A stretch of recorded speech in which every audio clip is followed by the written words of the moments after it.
Hello, listeners, and welcome to another edition of the Sonic Hosts Coast to Coast podcast. This is one of your co hosts, Malzilla, along with my other co host, Radrey. That's me. That's him. So today's issue, or today's episode, or podcast, or however you think you should call it, tell us, let us know.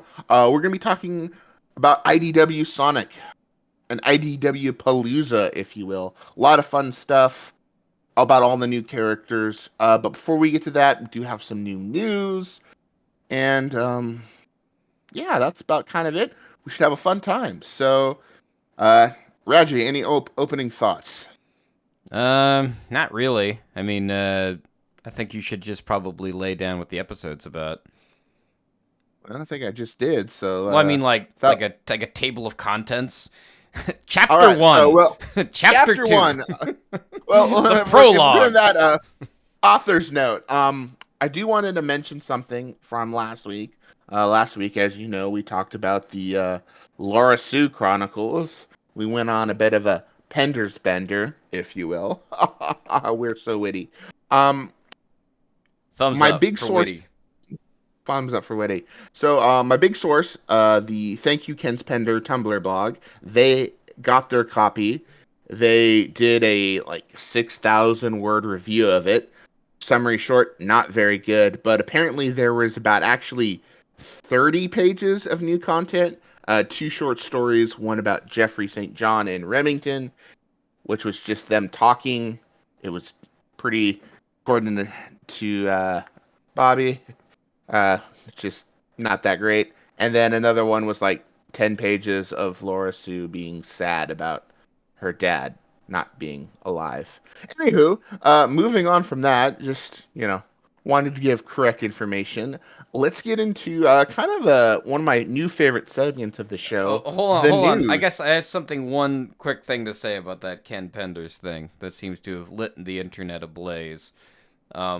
Maybe some of you may have noticed that Ken says he's going to reprint all of his stories from issue, what was it, 13? What was it, I think 1? It 11. was 11? 11 to 159, because 160 is when he and Flynn started. So, I mean, a lot of people were like, what? And a lot of people started saying that. So, I mean, if you read the blog, what was it? Thanks, Ken Penders. Maybe probably some of the people here do, because you guys are fellow Sonic fans. Just to reiterate, in case you just know you, smash all that misinformation out there, because we want to get our facts straight. According to the blog, I highlighted this to say in the show, but according to what Bobby said in King, it's Bobby, right? I believe so, yeah. Okay. If we have him on this show, it'd be funny if we like called him by a different name. You're like, that's not my name. But anyway, to quote Bobby, they said, Ken's whole plan here seems to be predicted on IDW going out of business, a thing he really wants to happen, and freeing up the Sonic comic license, after he knocks on Sega's door and goes, hey, I've still got dirt on you guys, blackmailing them into giving him the Sonic license back so that they can reprint the later comics. Every step of the plan is ludicrous. It's never gonna happen. So this is, I don't know. I guess you could say he's bluffing. So, or at least that's my read of it. That's my read of the situation. Yeah, it's Sonic Chicken is kind of what they're playing, and let's see who ends up Kentucky Fried. Yeah, I don't know, man. It's just sort of like this is like Ken works alone. If he had like a team or a bunch of followers, he could actually have a case here. But like, he's doing this all by himself. It's like he's not gonna. I don't know what he's thinking. Anyway, whatever. Surprise us, Ken. Show us what you got. Show me your moves. Yeah. All right. Anyway, I digress. Yes, Ken, you're done. You're over. Well, not yet. We'll hear from him again very soon, probably. All right. Well, then on to the news, because we have a bit of news covering a lot of different things. I actually kind of a fun time for Sonic news because we got so much Sonic things cooking, and it's we're getting about weekly updates on all of it. So Awesome. Starting off, we got some more Sonic 3 leaks. The first one being a popcorn bucket. It was a small, image on a licensing thing with various other popcorn buckets of movies that are coming out later this year. I apparently got a copyright strike, so obviously it seems to be legit. Now, you do see a little bit of shadow, but it's hard to really tell the image from it. It's mostly image from Knuckles. So, Question: a little bit there. Does it have a cool hole on it like the Dune bucket did? No, it's unlike the Dune bucket or the Okay, Deadpool all right. bucket. This is a strictly PGG rated bucket. Oh, so you're saying the Dune bucket was rated R? Okay, all right. Yeah, it was I certainly don't rated think they R. intended for people to think that it was Oh one of those no, but NSFW buckets. yeah, but things did happen. I'm looking at the Um, Deadpool bucket right now. I didn't even know this was a thing. Okay, wow, oh, they actually sold that? oh yeah, it's Ryan Reynolds is not one to take a challenge. He will the man is a marketing genius. Huh. Well, I mean, it is going to be rated R, so I guess it makes sense. Yeah. Again, I know, sorry guys for people out there who are listening to this show and do not have access to see what it is we're talking about.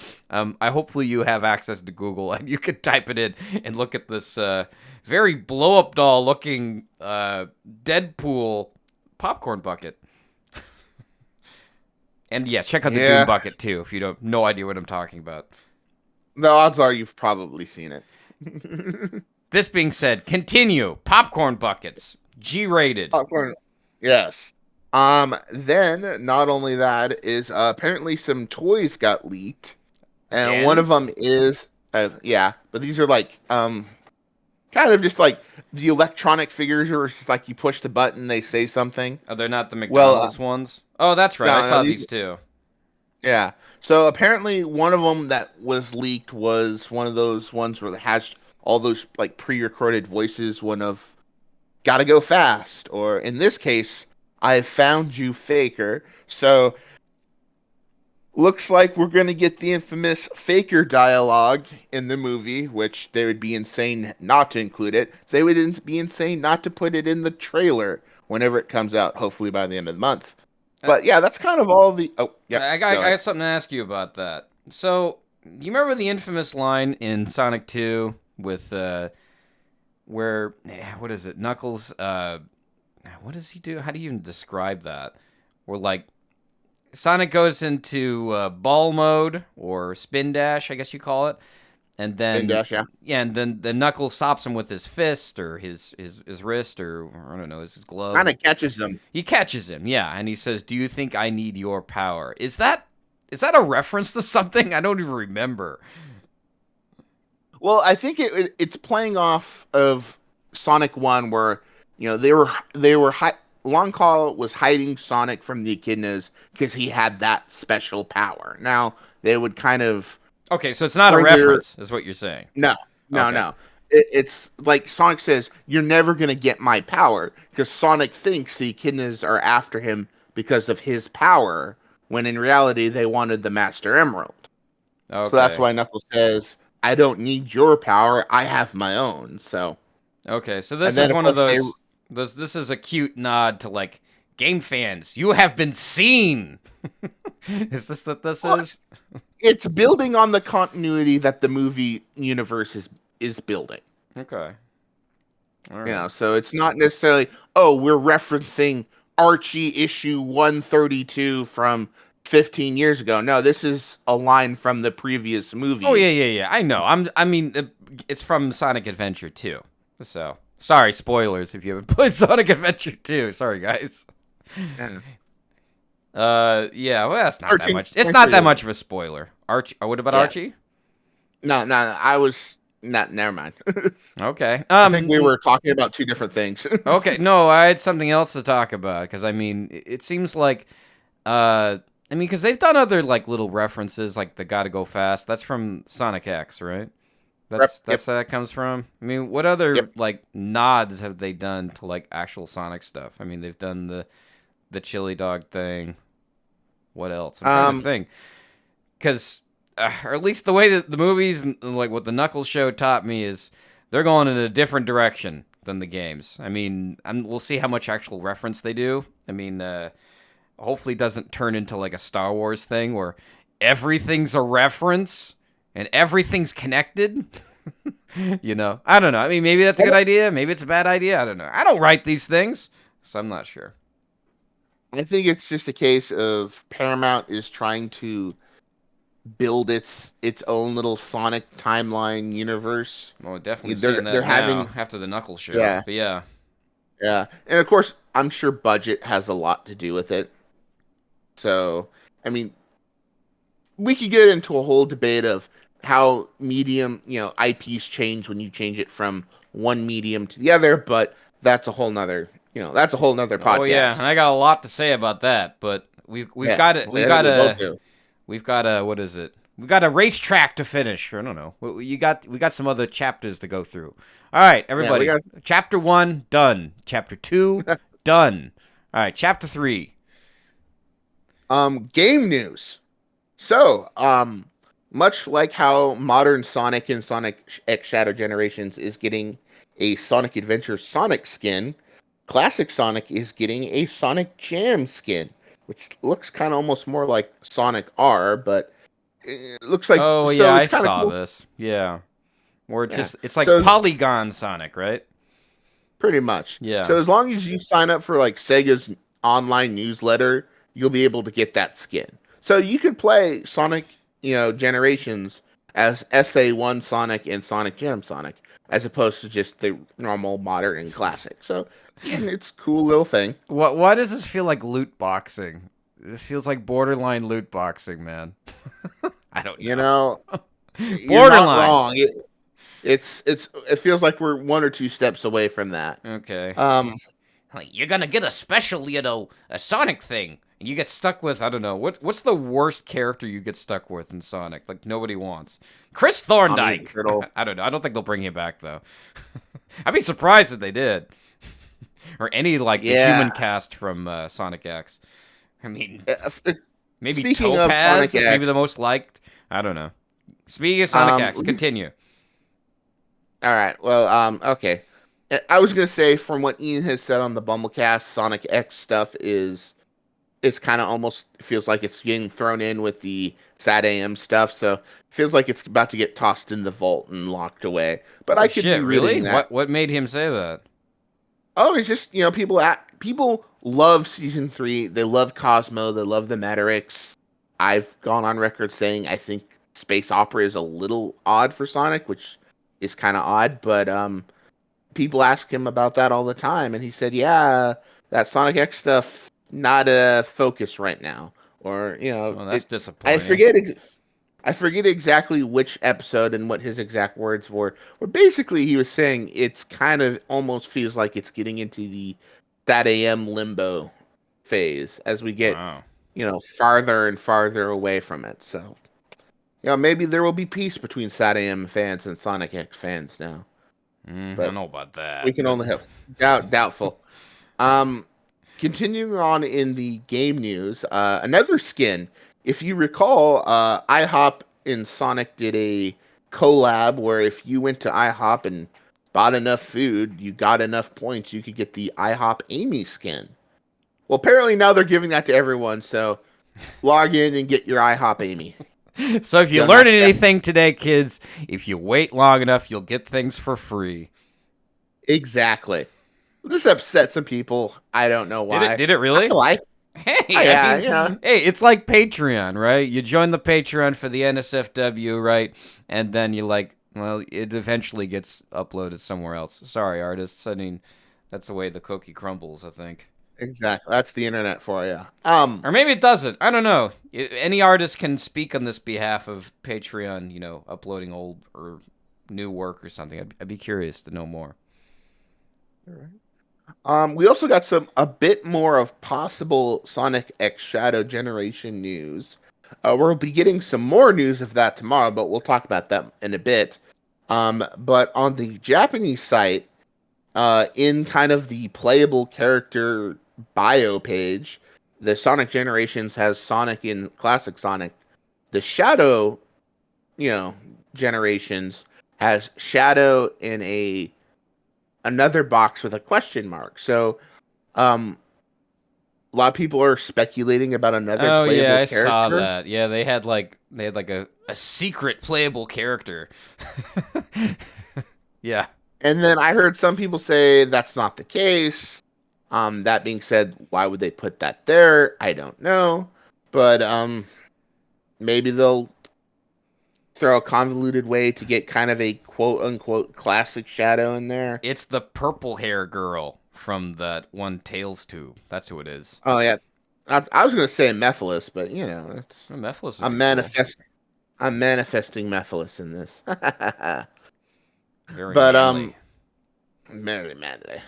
But yeah, so that's something again we'll probably find out in the coming weeks. Let me see when Gamescom is. Because Sega's usually there. And for our listeners who don't know what Gamescom is, That would be me. Gamescom is that'd be you.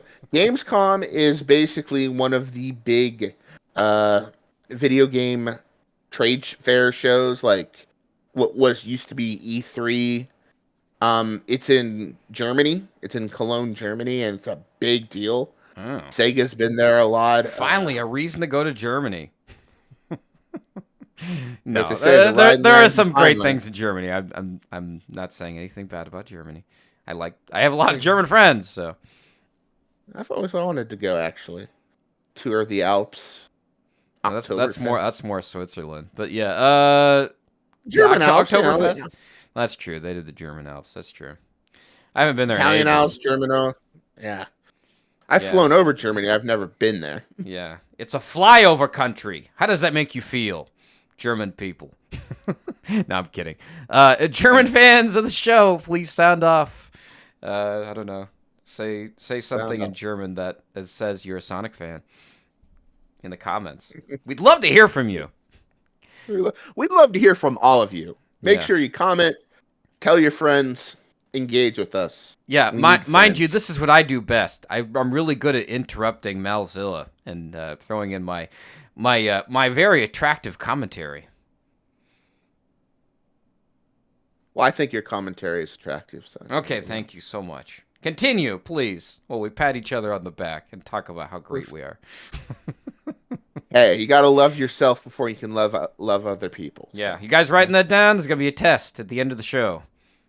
just affirmations. Love Yes. thyself. Yeah.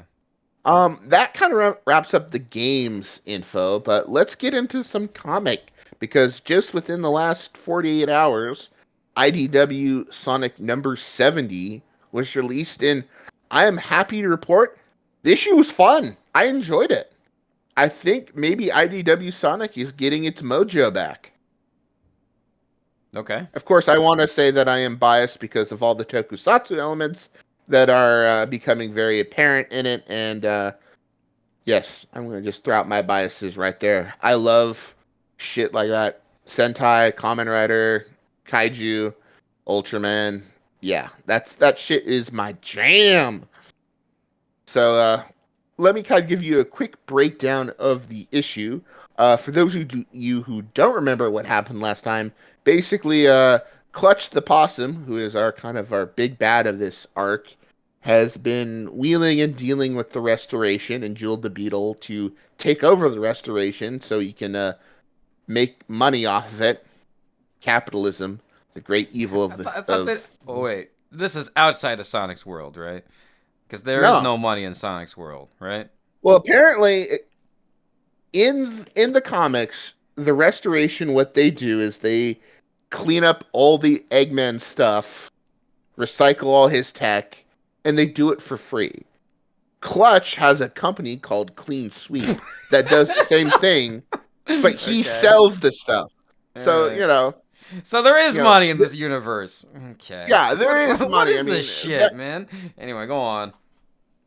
so that's the whole plan. So in the last issue, Sonic got eliminated due to some sabotage from Clutch and Company. But due to Clutch's advertising that is insulting to one Dr. Iva Robotnik, Eggman decides to say, you know what, I think we should kind of team up. And he gives Sonic a custom made egg stream, not extreme, egg stream gear that is kind of like a floating moto bug. And Sonic decides to take it, cause some ruckus while Amy and Tails, investigate what's going on. That's kind of where our issue starts off with the next leg in the Clean Sweep World Prix. Sonic is watching them. Apparently, they're in some kind of. It kind of looks like the city from Sonic Heroes, all that futuristic like stuff. So they basically have this track set up with a bunch of obstacles. It kind of looks like a if you play the mobile game Sonic Forces, speed battle, it looks a little bit like that. So everyone's getting ready to go. Sonic on his new egg stream gear and a new little wrist morpher does his best henshin change and zips out, uninvited onto the racetrack, where then he is approached by Omochao, who he quickly grabs and nearly strangles, and announces his identity as the Phantom Rider. And he automatically calls out Jet for being a schmuck, and then thus begin the racing shenanigans, where, Jet is taking extreme offense to this and going after Sonic, while Sonic continues to taunt the ever-loving crap out of him. All the while this is going on, the Diamond Cutters, who are kind of playing referee safety patrol, are, watching it. And of course, Lana Lynn is not happy that someone is making things not safe. So she calls for security to come help take him down, while Amy and Tails sneak aboard the restoration carrier and start snooping around. Snooping as usual, as they tend to do. But Sonic and Jet continue their banter, and then Lanolin shows up with her posse and uses her little, her Wispin, which is a melody Wispin, to create like a shockwave that sends Sonic flying into a tube. And then they kind of jump down to grab him, but the tube breaks. And Lanolin's like, oh god, did I actually do something bad? She's like, uh-oh, I've messed up. But Tangle saves everyone. So yay, Tangle. Sonic saves someone, and they're like, thank you. She's like, don't mention it. Please. I'm supposed to be a bad guy here. Sonic's enjoying playing the heel for once. And then here comes Surge, who just basically, she's on like her little Akira bike. She just rams Sonic off his little Motobug gear, and she just says, "Hi, I'm Surge. You want to fight?" And then she basically punches him in the face, which kind of causes his like phase shift hard light armor to fits out, and so he kind of jumps off. Meanwhile, Surge just wants to fight, but Kit tells her, "No, we gotta finish the race, or Clutch will be angry." Sonic escapes, and then we find out that the Babylon Rogues won the race. Jet first, Wave second, Storm third, and Jet's kind of eating up the adoration, but Wave says the crowd isn't cheering for them. They're cheering for Kit and Surge, who are kind of perplexed, like, why are they cheering for us? Well, the reason they're cheering for them because they're being hailed as the heroes who drove off the Phantom Rider. And Surge, it is a cute picture. She is legitimately smiling when she proclaims, "We're heroes." Oh, so And that's why there's people some, like that panel. Okay. I mean, like, yeah, when you sent me that panel, I'm like, okay. yeah. I'll Continue. send. Yeah, so this is kind of a really potentially interesting character moment for both Kit and Surge, and we'll talk about that later on in the episode of what makes them really good and what makes them interesting, but at the same time, some dangers to their character. right now they are in an interesting spot. And as well, they soak up this the first time they've ever gotten any form of positive reinforcement from anyone.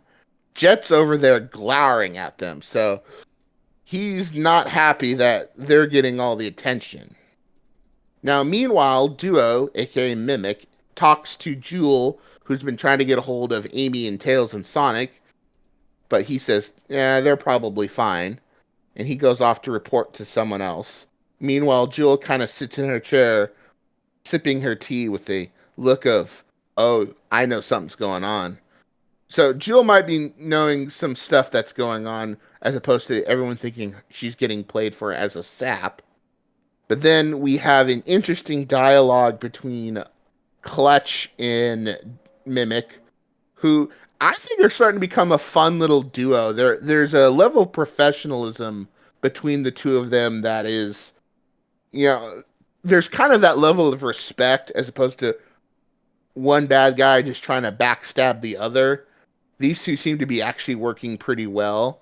Clutch is actually kind of pissed that he didn't come up with the idea of having a Phantom Rider kind of show up to cause some chaos because the ratings for the race in Sonic's world are going through the roof. So he's bringing in more money from the ratings. So he's like, hey, I wish I'd come up with this idea, but he doesn't want to get sloppy. He doesn't want to take things, he doesn't want there to be outside elements. So he basically says, in the next event, unmask our new friend, but keep it quiet. I want to know what we're dealing with. And Mimic says, yes, sir. So Mimic and Clutch are about ready to go expose or deal with Sonic in the next issue. But the issue's not over yet. So we go back to Amy and Tails, who are diving around looking for clues. Basically, Tails dives into a dumpster to look for stuff. As I think it's kind of a little homage to the Murder of Sonic the Hedgehog game, where everyone was trying to look for clues in the garbage baskets. But some strange noises alert their attention, and a disembodied hand it kind of attacks Amy and makes her freak out, and she makes some funny faces. We find out that that hand is actually Belle's hand, and it's pointing to a series of lockers. So they go open up the locker, and they find out that Belle has been tied up and gagged and forced in a locker. So ends on a bit of a cliffhanger. Solid action, some mystery. What does Belle know? Are we going to learn more about Clutch's and Mimic's plans? Sonic's continued Kamen Rider, debut. I enjoyed it. It was a fun issue. Sounds like you had a lot to say about it. Yeah, man, it was good. I felt like stuff happened. Um, Usually in most comics, you have an A plot, and a B plot. So, you know, and how those do well. But this one did pretty well. This is the A, this is the B. The A is kinetic, the B is short. There's some fun moments, and yeah, the story continues. A lot of people seem to be enjoying it, and on to the next one.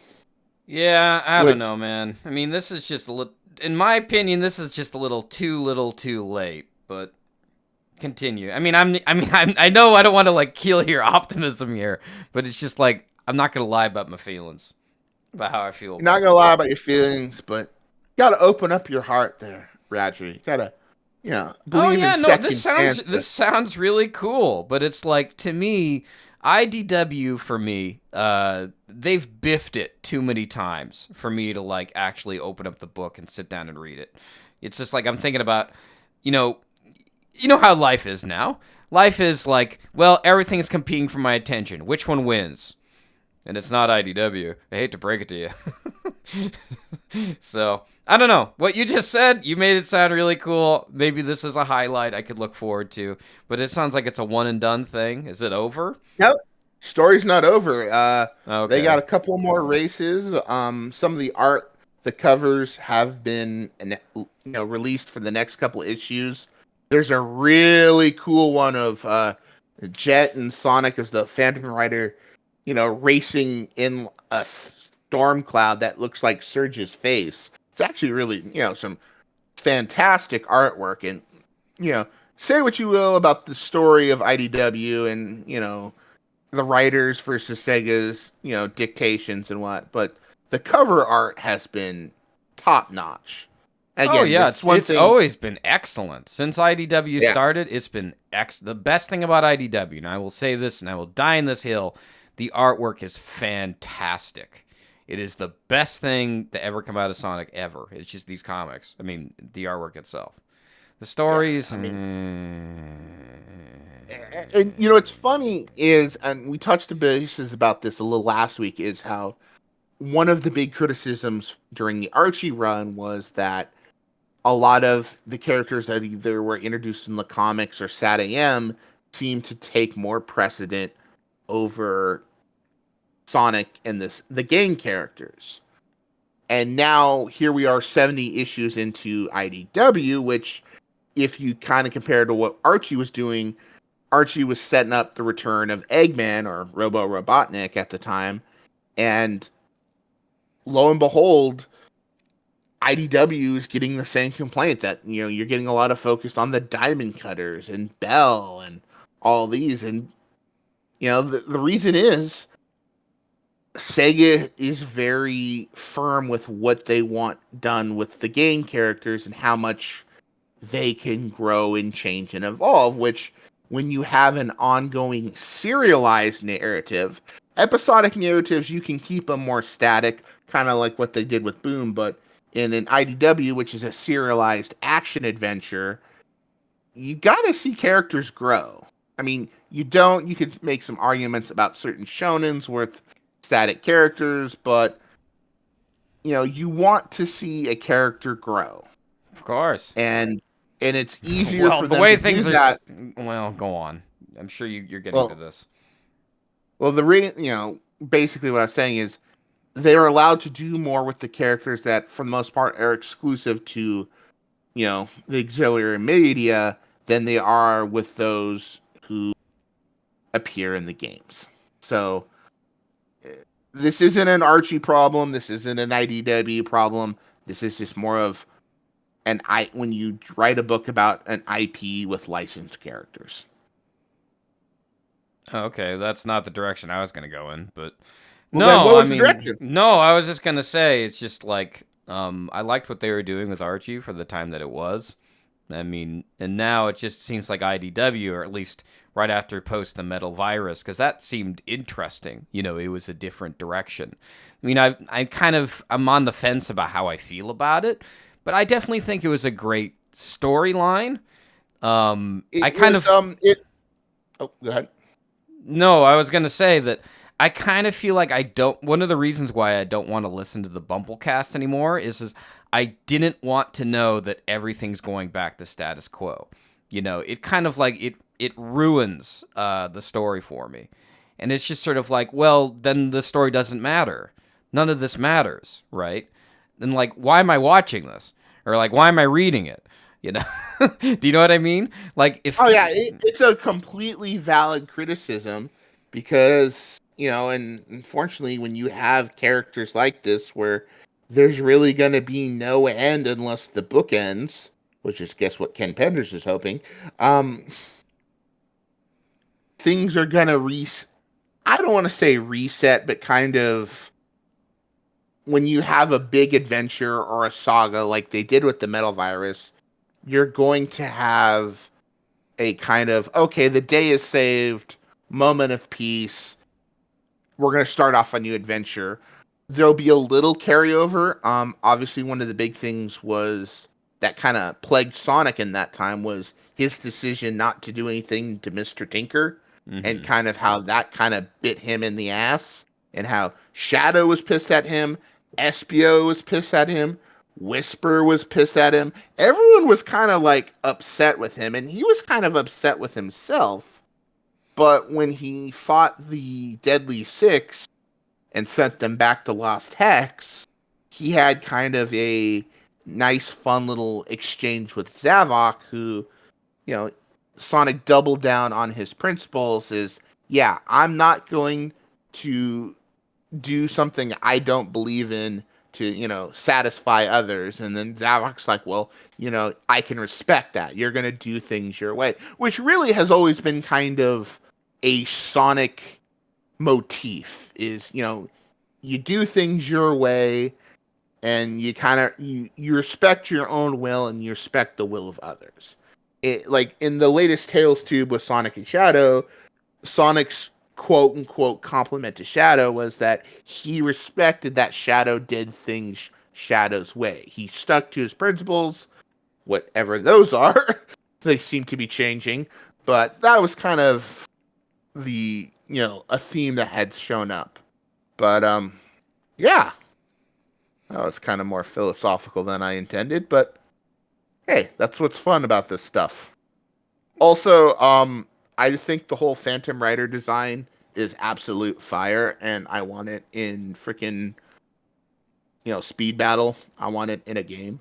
I want to play as the Phantom Rider. I want him to do the Henshin pose, Right. Kamen Rider style. Right. But yeah, that's just me. That's just me. Well, I don't know. For me, the problem with IDW that I have is there's been several moments. And I mean, this is just me as a reader. I mean, this is very subjective. I'm not saying, because usually I like judging a piece of work based upon what's on the screen or what's on the page, right? Or like what the music is. I don't want to go too heavy on the writer, usually. I mean, sometimes it's kind of, like a case with Ken Penders, sometimes it is kind of funny to like, you look at it in terms of like a Tommy Wiseau project, right? You think this, you look at it like The Room. But anyway, I digress. There's been several moments when I've been reading IDW where I'm constantly reminded I'm a 30-year-old man reading a comic book on a sofa, and I don't want that experience. So this is one of the reasons why I don't really touch IDW. I mean, maybe I'll go back. Go on. Well, I was gonna say that's the one thing is if the great thing about the Sonic franchise is that there are so many different ways to engage with it. There are different avenues, whether they be comics, the games themselves, television, movies. There's a little something for everyone. Now, again, as old men like ourselves, we do kind of have to, We're not old. There are franchise. 40-year-olds that like this series, so don't say we're old. I feel like a dinosaur. Nah. When you're The pushing franchise. 70, you can say that. Okay. Well, the franchise is unlike, say, X-Men '97, which came out and was fantastic, and clearly the material evolved with its audience, and it was much better than the show from the '90s. Sonic isn't necessarily going to age with its audience. It's going to be aiming again for young new readers. So that's just something. If we can accept that and be fine with that, but some people aren't. So I may be one of those people. You may be one of those, but we still love you, Radrey. We still love you. Yeah, well, I have a different take on this. So I mean, Okay. you're welcome What's your? Huh? No, I mean it's exactly that. It's just like you could argue that it's a licensed IP, blah blah blah. Like it has to follow these rules, blah blah blah. But I'm just saying it could be something better, and it's just sort of like we're inside of a bubble, liking the Sonic stuff because it's sort of like trying to get this, this IP into the public consciousness that's not the Sonic fandom. It's difficult, it's hard, because it's ever evolving. And I really do feel like, with the stuff with the Sonic X stuff that's, been vaulted, I guess the best way to put it, or the words you used. The biggest issue with that is I really do think that, some of these continuities need to exist on their own. And they need to, because when you have somebody who remembers something, they're only going to go back to the thing that they remember. I mean, maybe you're thinking, yeah, they're going to go to something fresh. They want something new. Yeah, sure, they can do that. But at the same time, it's just sort of like, I mean, I guess the best way I can describe it is it's like, people go to McDonald's because they remember what it is they got from McDonald's, you know. I mean, maybe like it's one of these things where it's like, sure, they're they're recreating Sonic in this like new way all the time that's supposed to be fresh and new and innovative with like little sprinkles of like the past on it. And sure, it's whatever, but it's just sort of like, I don't know. It could be better. That's just my 25 cents for today. All right. Well, it's interesting that you should mention trying to get fans outside the Sonic bubble because apparently IDW may be trying to do that within a short amount of time because in Chapter the 5 or chapter 4, well, what are we on? 4.5. Okay. This is still the comics. Okay. Because in the Asterisks. letters, yeah, in the letters to the editor to the writer page of the issue, one of the fans, for the sake of their identity, I'm not gonna say who they are because it is what it is. They asked the question. Okay, no, I don't know who it is either. I really don't know. The person's a minor. They gave their age, so for They've been working the mines yeah, for years. You know, eh, they maybe yeah, get out one yeah, of these days. You know, they were stuck in those Thailand caves. Anyway, continue. yeah. Yes. So they asked the question is, I have one question for the team. If you could do a crossover with Sonic, who would it be? Now they respond to saying, obviously, they thank him for enjoying the comic. And he says, we're not huge fan of spoilers over here, but I keep my eye out in the coming months for a Sonic crossover. We can't say who it's going to be with, but they're a big in caps threat to the Big Blur and his friends. So this has kind of gotten some fans saying, okay, who are they going to crossover with? Now, Sonic in the Archie days had a couple of crossovers. In the early gag period, they would have some cameos from other Archie, or homages. Sonic did a crossover with Sabrina the Teenage Witch in a Supersonic special. The Teenage Mutant Ninja Turtles, who are doing Archie comic run at the time, they showed up as background characters as Sonic was zipping through the sewers of Robotropolis.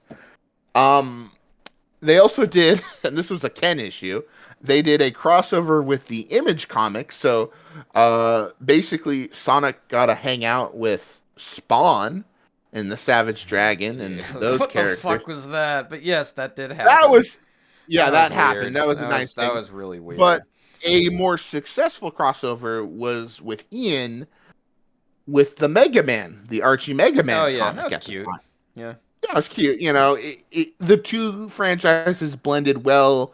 It was fun to see Dr. Wily and Eggman kind of bounce off and be science bros, and it was good. And they did two versions with that. The second one was a lot bigger. It brought in, more Capcom characters and more Sega characters. So it was kind of Marvel versus Capcom, but, Sega and Capcom. Now, this brings us into this crossover, which I imagine that will, if they're hinting at it now, we'll probably get an announcement at Comic-Con because usually Sunday is when like the kids panels for comic books do and they announce all this stuff. So I'd keep an eye out for that. So I've kind of arranged a list of usual suspects. Now these franchises right now or IPs are usually the ones that you see the most crossover to. And the top two would be first off would be the Transformers franchise. Um they have crossed over with just about everyone. They've crossed over with at least a couple of the next couple of people I'm about to mention. Yes. Welcome to Speculation Corner. I hope Speculations. get on your hats. Put on the speculation Get on hats. your helmets. Get on your Yeah. helmets. It's not that dangerous. But yeah, Transformers, they've crossed over. They did a crossover with Terminator once. I watched the T-800 blow a hole in Megatron's eye. It was hilarious. Okay. But I don't think it'll be the Transformers. IDW lost the license to Transformers, and they Oh. just started a new run over in Image Comics, oddly enough.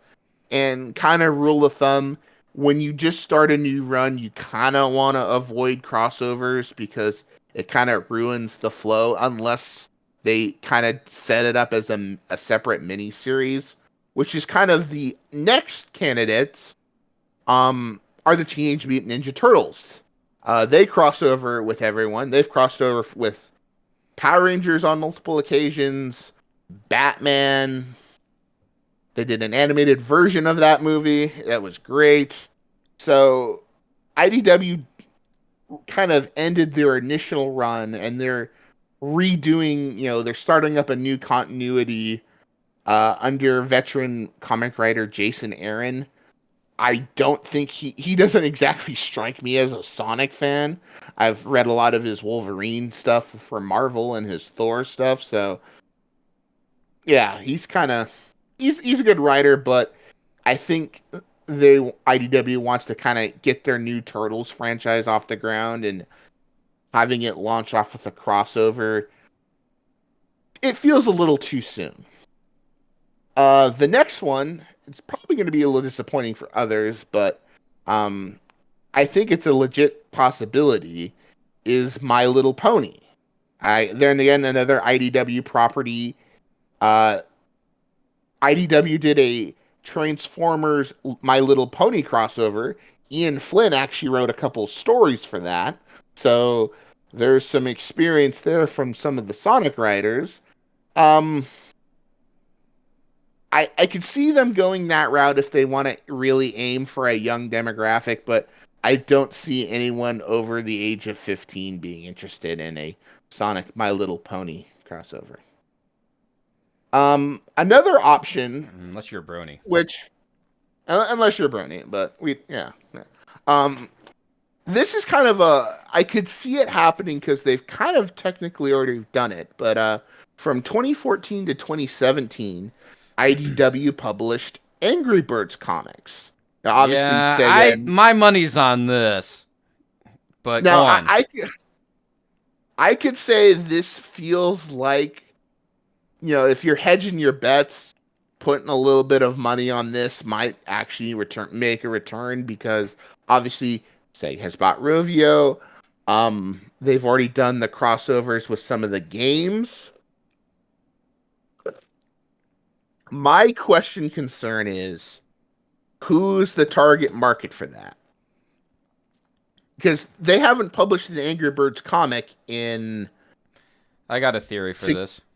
like 7 years. So 7 years? it's God damn, really?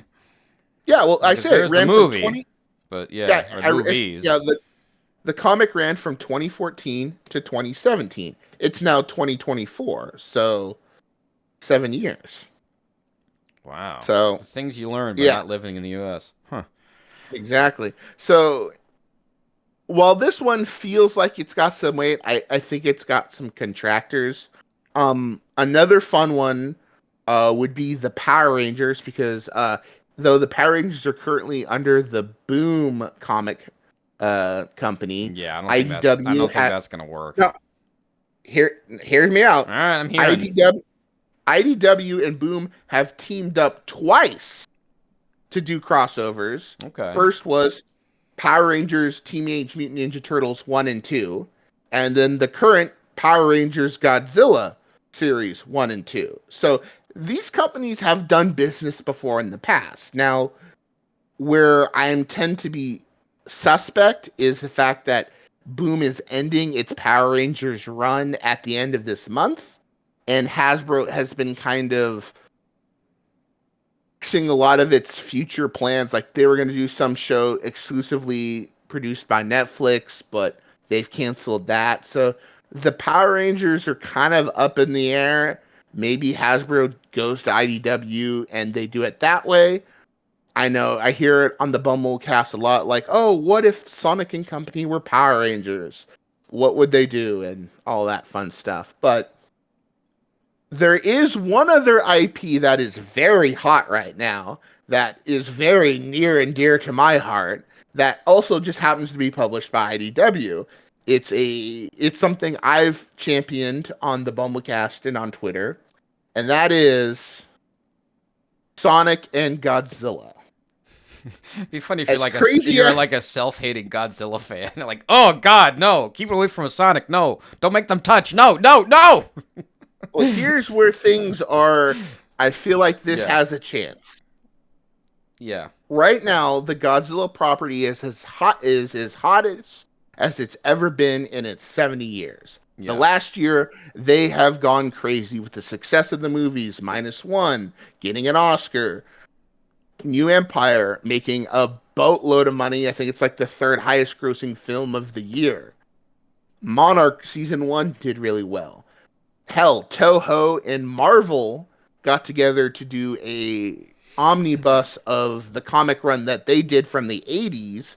That's coming out in like September, and to celebrate that, all the Marvel comics, or a bunch of them, are having Marvel Godzilla, you know, basically special variant covers. There's a great one for Wolverine where basically Godzilla's just annihilating him with his atomic breath. It's great. So, and then the MonsterVerse Godzilla and Kong just finished a crossover with the Justice League. So Godzilla just kicked Superman's ass. So Godzilla's a hot commodity. 3-4 years ago, I never would have believed it because Toho was super tight with its licensing. But within the last year, they've been sending him, abroad, and it would be really interesting because obviously Toho and Sega are neighbors. Oh, well, they're not physically neighbors, but they're both Japanese companies. They have They know the secret handshakes and all that stuff.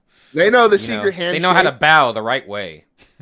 Damn it, I want to see Biolante and Perfect Chaos throw down. I've wanted to see it since 1999 or 98. That would be really cool, yeah.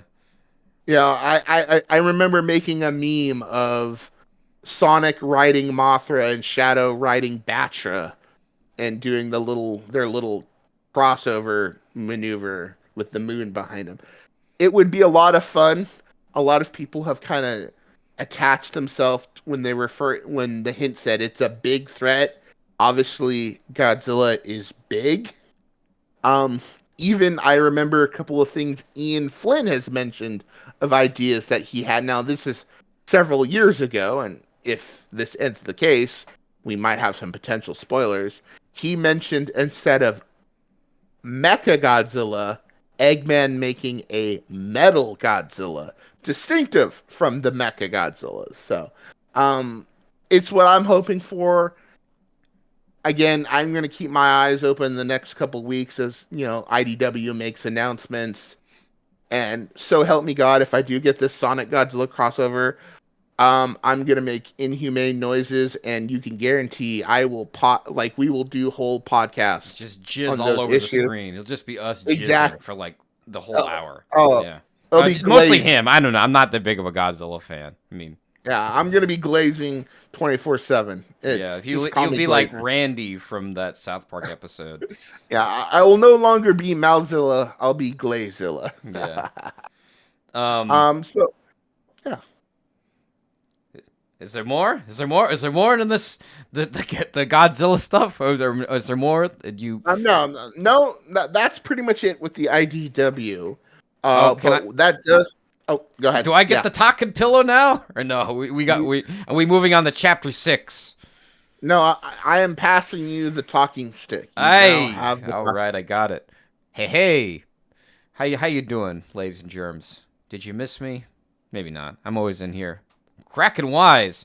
No, to pick up on some of the things you were talking about.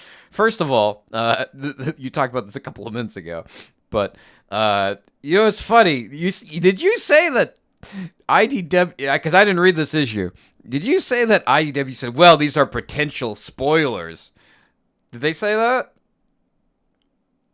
Okay, here's what they say verbatim. Okay, It says, all right. As for the big question, we're not huge fans of spoilers over here, but I'd keep my eye out in the coming months for a Sonic crossover.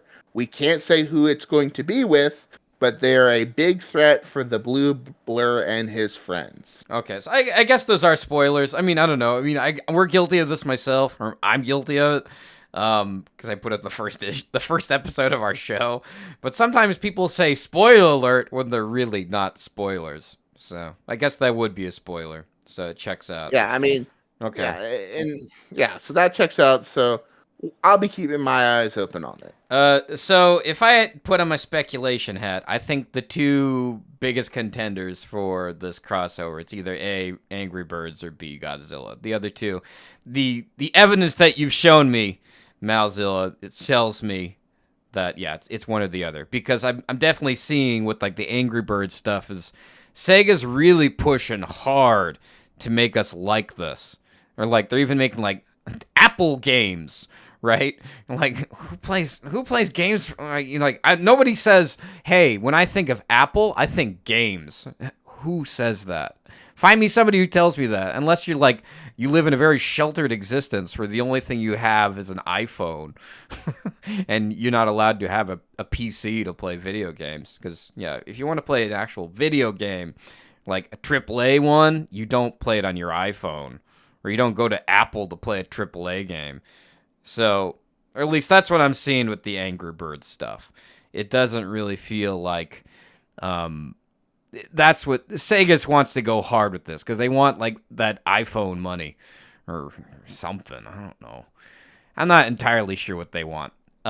Second of all, yes, I'm completely on board with the Godzilla crossover. That'd be really cool. I think it would be an interesting direction. I'm surprised. I'm surprised they have the money for to pay Toho to do this crossover, because I imagine, given what I know about Toho, they're not the nicest people in the world. So I imagine that it's like, to me, it just seems like with Sega, they don't seem like. I mean, I guess they have, was it Sammy's money?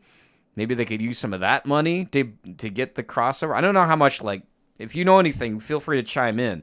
But I'm not sure how much money has to be exchanged for like crossovers to happen, or what sort of deals go on. Well, I would imagine in a case like this where they're both working through IDW. So IDW is obviously paying Toho and Sega for the license. Right. And it would just be, are they fine? Because ultimately it'd be a case of, if they do it, if this Godzilla Sonic crossover happens, I make me the happiest fan in the world. It's going to be a case of, when the profits come in, who gets a chunk of the pie? Because ultimately IDW is going to get a chunk, Toho's going to get a chunk, and Sega's going to get a chunk. Is it going to be a straight three-way split? Is it going to be kind of a 35, 35, 15, or however that goes? Okay, so And Sega more, doesn't need to buy a license or anything. no. I mean, Okay. IDW already has the license for both. It's just having a meeting with the representatives and saying, "Hey, we're down for this, but mandates, we because Godzilla's got his fair share of mandates too." Adam Wingard talked about him in his latest films of what he could and could not do with Godzilla due to Toho's rules. So it's going to be a case of, can Sega's roles coexist with Toho? Now, the fact that they've been doing this stuff with the Justice League, they've been doing it with the Power Rangers, though that is kind of, those are built from the same DNA. It does feel like they're loosening things up. And again, Sonic and Godzilla are very similar characters in the fact of they're similar in the fact that they are Japanese characters who have found a massive following in the US, and that the US has kind of had a major influence in their development as a Well, character. after this last Godzilla movie came out, yeah, we're definitely going to see a lot more of it. Oh yeah, so my big hope is for that. IDW, don't disappoint me, or you will feel my wrath. I don't The know. I wrath of a don't. To me, I podcaster. don't know how you fucked that up. I mean, that just sounds really cool, and you have a good team working on it. The only way I Oh could see yeah, them, the only way I could see them screwing it up is like saying it's like no, no, no, no. yeah. Again, I know Too many no's. Ian's probably got a script already written, and he's just waiting for them to say yes. That would be. I put my money on that. Right, right. But let's move on. Chapter Ch- 6. Chapter 6, IDW characters. Do we like them? How do they stand up? Where do they rank? Um, so Radrey, it's obviously you've made your feelings known about IDW. You read to a point, you felt it's lost its mojo. A lot of it kind of just in the corporate direction of it. But tell me, what do you think about the characters? I mean, we grew up with the Freedom Fighters, we grew up with the Archies. Are these just pale imitations, or do you see some value in them? Do you want me to go through all of them? Because I can. You want just the IDW characters, yeah? Not Yeah, like the Sonic, not the game cast, right?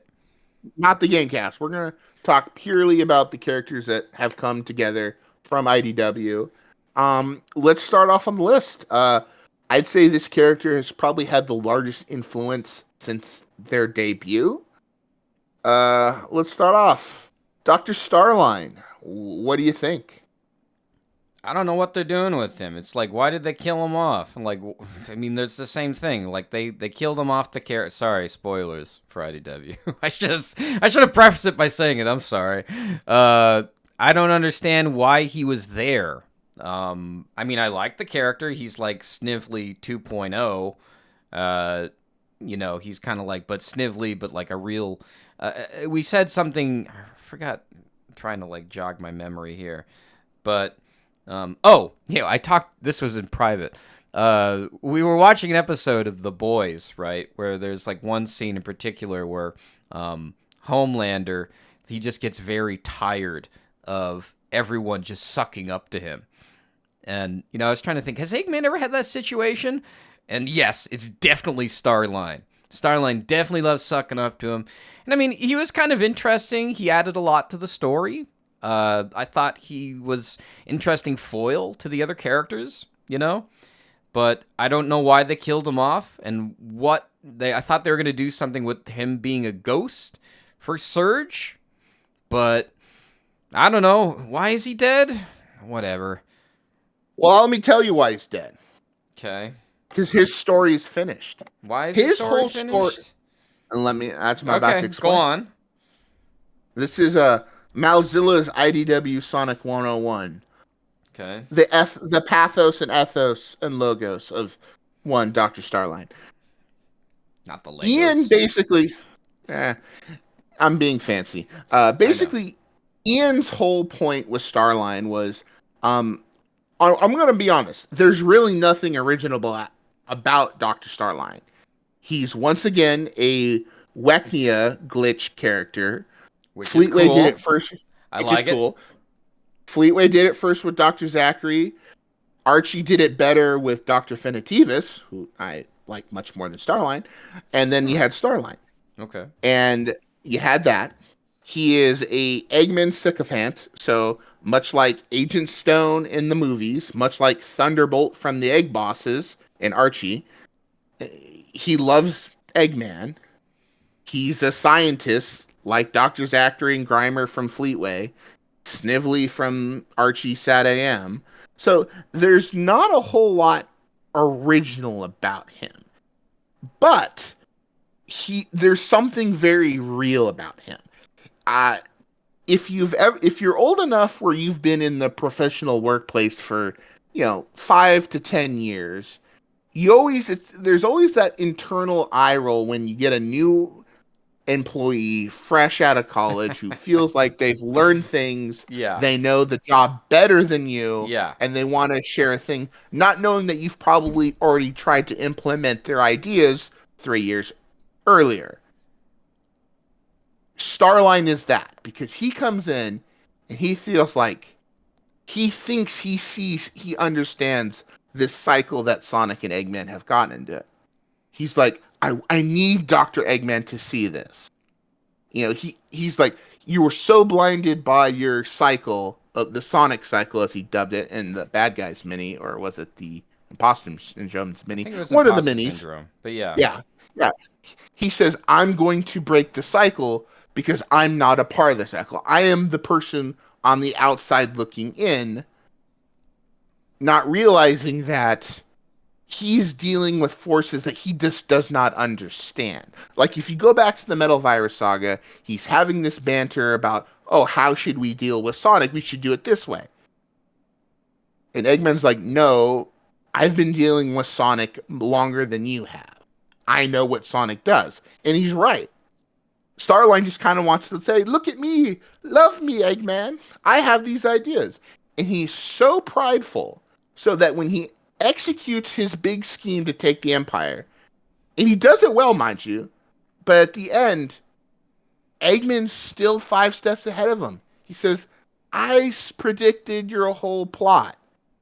And it breaks him. His pride breaks until we get the big oof of the rock. So for me, would it be interesting if they brought him back? His death was written in a way that they could if they wanted to down the line, but to me, from his first appearance to his last appearance, it felt like his story was over. Like he idolized Eggman, he got rejected. He said, "I'm going to surpass him and make him love me," only for it to be crushed and realize that he was not even in the same caliber. So it felt like, to me, his stuff came full circle. And I feel like with Ian's experience on Archie, what he was doing with Nagus right before the reboot, it felt like I'm finishing up his story. He's going out for his big, he's taken over the kingdom. That's what he's been trying to do since he first showed up. And now he's losing it. And after that, his character arc is done. So I feel that way for Starline. I feel like he set out what he was going to do. He failed, and that's the end. Now, again, they could bring him back.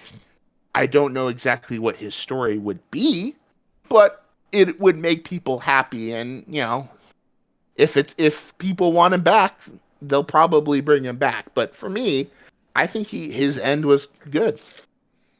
All right. Well, I guess I have a little bit of criticism if that's the story here. That's my take. That's No, no, my no. I think that's a legit take, and I think this is kind of on the hands of the IDW creators. That I really feel like, now that you tell me that now, that I really should have known that that was the story they were going for. They should have drove that home. Like, number one, visually. Because I feel like they did. Well, see, here's the thing. It's you could argue that they did, but the problem here I have is I don't remember this. And this has happened to me like a couple of times with IDW, where it's like I've read certain stories, and it's like somebody like yourself or Ian or somebody else, they tell me, no, the story was about this. And it's like, oh, okay, maybe I'm just stupid, right? And then it's just sort of like, then I experience the same thing over and over again. I feel like there's some sort of visual cues they're missing here. I would say if you get a chance to reread it, I think it becomes much more apparent. But you'd have to actually reread it. That's fair. I mean, here's the thing with these comics, though. I really do feel like I don't think I'm not the only person in this boat. I really feel like they're having a hard time sort of delivering these stories in a visual medium that, like, sort of, delivers it in this way that tells me this. Because this is the biggest problem, probably why I'm not really reading IDW, because I'm not getting these sort of connections to it. Because, like, I want to get this connection. This sounds super interesting. Like, I just don't feel like, after hearing this, that the character is fully done. And maybe that's what they want, Probably that's what Sega wants. They want you to like say, well, what are these like Dexter things, right? Because like how Dexter ended, like they ended Oh yeah. open ended, and everybody hated it. Because it was just one of these things where it's like, well, we got to end it, so like maybe we will reboot Dexter in the future. Because that's how they Yeah, talk. The and again, producers. you, and that's kind of what Ian said is that they didn't write. What's the old saying? If you don't see the body, they're not dead. Yes. But at the same time, it's like this is Sega having them have their cake and eat it. Where at the moment he's dead unless they want to bring him back, and then they're like, okay, well, we can write his story of his comeback, and it would be somewhat believable because Right. it's not like he got thrown into the sun. He just a rock dropped on him, and there was we didn't see a body, so maybe he climbed away or blah blah blah. Well, I It's guess my problem here is not with his character like dying. My problem here is that I feel like visually they could have done more with it. Visually they could have told me more of the story, to the point where I'm seeing it. Because me, I don't want to constantly be reading text and reading the extra subtext behind the. Sure, maybe if this is like some, I don't know, some play, if I'm watching a play or if I'm watching something that demands, that I pay extra attention to it. This isn't an art film, right? This is like Sonic the Hedgehog. I'm not like dialing down and like, I gotta read every tiny subtext, to understand everything. So, I mean, this is the reason why I find it upsetting.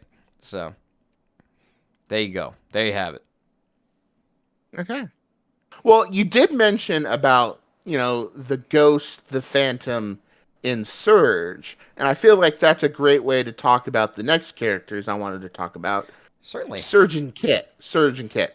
Um, they had big shoes to fill because Scourge was super popular in Archie, and he left a big void in the Sonic's had a lot of doppelgangers in his history, but Scourge was different because Scourge was Sonic. He was just evil. Surge kind of fills that gap in some similar themes, but she does it in her own way. She has I'm looking as we're talking, we talked about the boulder falling on Starline. I'm going over issue 50 right now, and she has this, it's a dialogue that has been analyzed and overanalyzed to death, where Sonic's on the high ground, he's giving off his moral speech of we should all be free and I want people to have I free. hated that so much. But go on, I, yes. I yeah, I found it funny because Surge has this amazing response to that. And he says, reinvent myself, yeah, choose who I want to be. That's the idea. See the world. Yeah, that rejected me. And Song's like, say what now? Says, if I volunteered to work with Starline, I obviously didn't have anything going good in my life. If he kidnapped me, no one tried to find me. And Hmm. so basically, she challenges his ideology of, you know, this world is crap. Either I was a bad person and, I'm a bad guy, or, the people who supposedly maybe cared about me couldn't save me. So screw it all. So again, Surge brings a lot of drama. She brings a lot of energy. She's a fun visual character. When she got all of Whisper's wisps and kind of went on a energy bender, wrecking shit, that was awesome. Um, you could see a little bit of Starline's manifestation of all the psycho hypnotherapy. He punched into her brain. He put there, kind of taunting him, Oh yeah. taunting her. Oh yeah, That that was stuff was cool. interesting. I mean, not cool, But but not cool what they did to the character, of course. But it's just sort of like well, I'm yeah, it surprised was they went that interesting. dark with it. Yeah, and IDW has gone dark when needed to in interesting ways. But what's interesting now, especially in the wake of the most recent issue, is that Surge has been pretending to join the Restoration. She's working for Clutch. She and Kid are ready to kind of pull one over on everyone. But now people are treating her like a hero, and she likes it because, and it goes back to Starline, where Starline's like, his whole original idea was Surge and Kit were going to destroy Sonic and Tails and then replace them as the global heroes.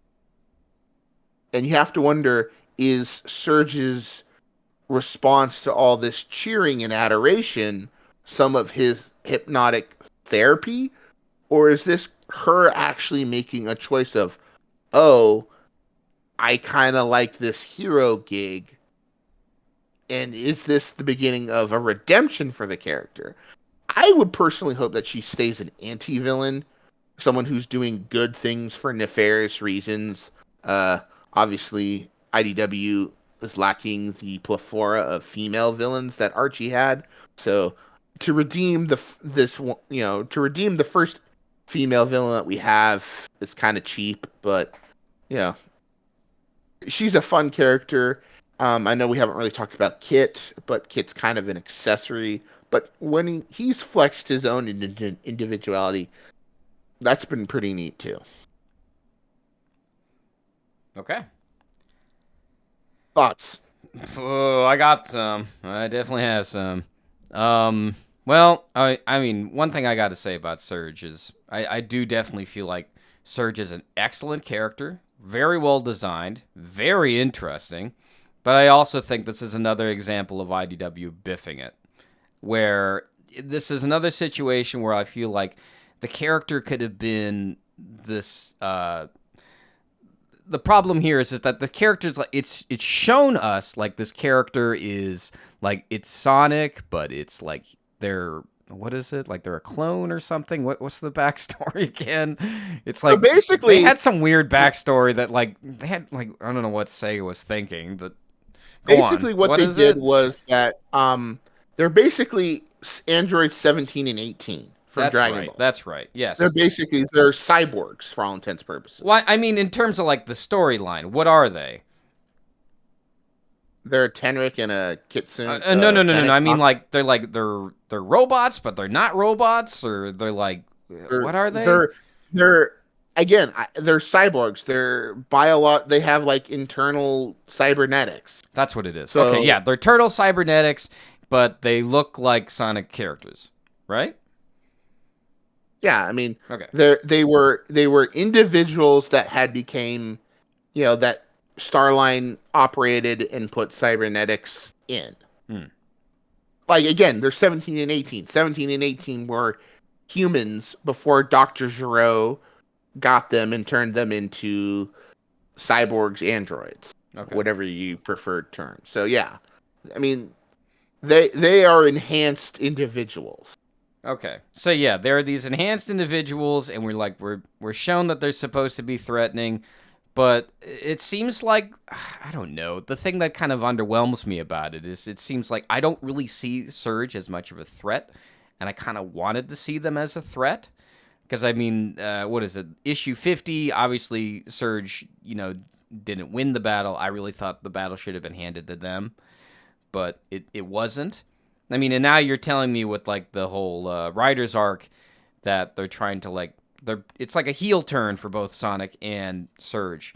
And I don't know. I gotta say, man, this isn't really something I wanted to see. I mean, sure, it's interesting. It's different. But it's not like, man, wouldn't it be interesting if they turned good or Sonic Well, see, turned here's the bad? thing. Um, obviously Sonic is just pretending to be a bad guy. Right. And with Surge, their story. I mean, obviously the story isn't finished yet, but kind of it's an interesting thing. Where will Sega, Evan, and IDW take them?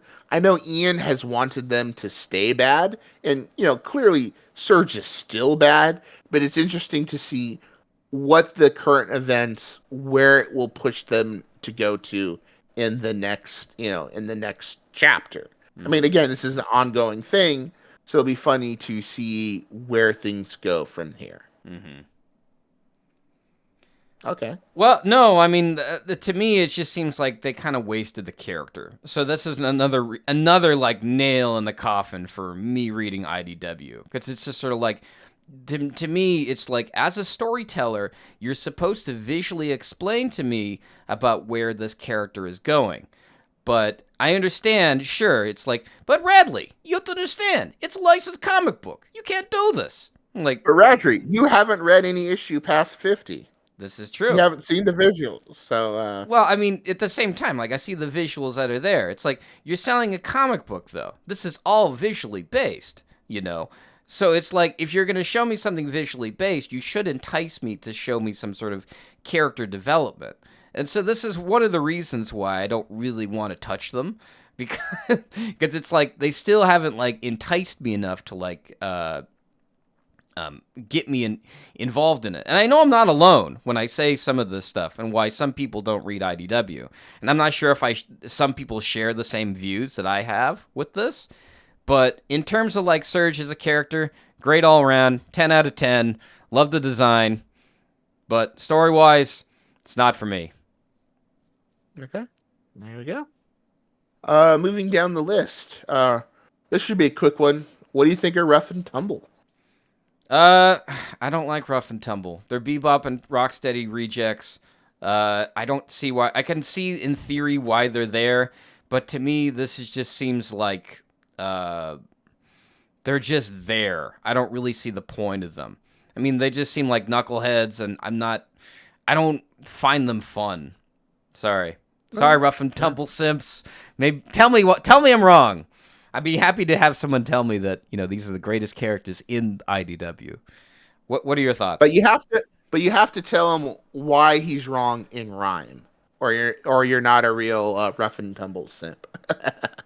um, they're mooks. I think they're some of the better Sonic mooks, but they're still mooks. They're not that great, but they're fun to have around Mm-hmm. in small doses. In small doses. I'm fine seeing them every 6 to 7 issues, maybe 10, for, an issue or two, and then they fade off. Like, that's fine to me. Yeah, I don't know. I guess the problem I have with these characters is that I hear Ian typing on his keyboard when I see them. And it's like when you shatter my suspension of disbelief. It's like, I know, I'll go with you. You know, it's like, I don't want to be seen like, I don't know, no disrespect to Ian, but like, his avatar that he uses for the Bumblecast, like, this is Rough and Tumble. Watch them as they antagonize Sonic. I'm like, okay. Because, normally, like, during a video game, when, like, you're during the tutorial stage, you're like, shut up. Like, I don't need to, I know what to do. No, not one of these, like, Mega Man, push X to jump. I'm like, all right, roll, I got it. You don't need to keep screaming at me, That's how I view them. Maybe I'm wrong. Okay. I hope he figures out some way to, like, to put what is it? Ian puts a blanket over himself, and, like, I don't notice him anymore. He's gotten too big in the presence, even though Ian hasn't written an issue in a while. So, I think he should just write himself in the Sonic at this point. I would enjoy the shit out of it. Really, I'm not joking. This isn't a joke. I would thoroughly enjoy this. Okay. Let's see. Moving down the list. I feel like maybe we can kind of do both these characters together. That's Clutch and Mimic. Clutch, again, another character like Surge, kind of trying to fill. Excellent design. Clutch. Perfect. Yeah.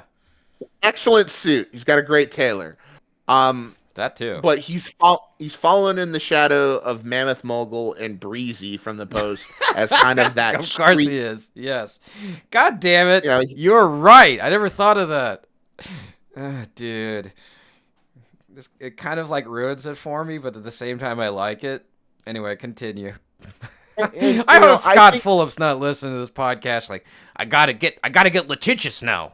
They're stealing my ideas again. Anyway, sorry. Well, it was one I of hope those he's things not where it's listening. like, Nah, he's got better things to do. with I hope he does. yeah, well, with Mammoth Mogul, he was always kind of Vandal Savage meets the Kingpin, Yeah, leaning more yeah. in the Vandal side, though by the time Ian got to him, Ugh. kind of went more into the Kingpin side. And then you had Breezy, who was kind of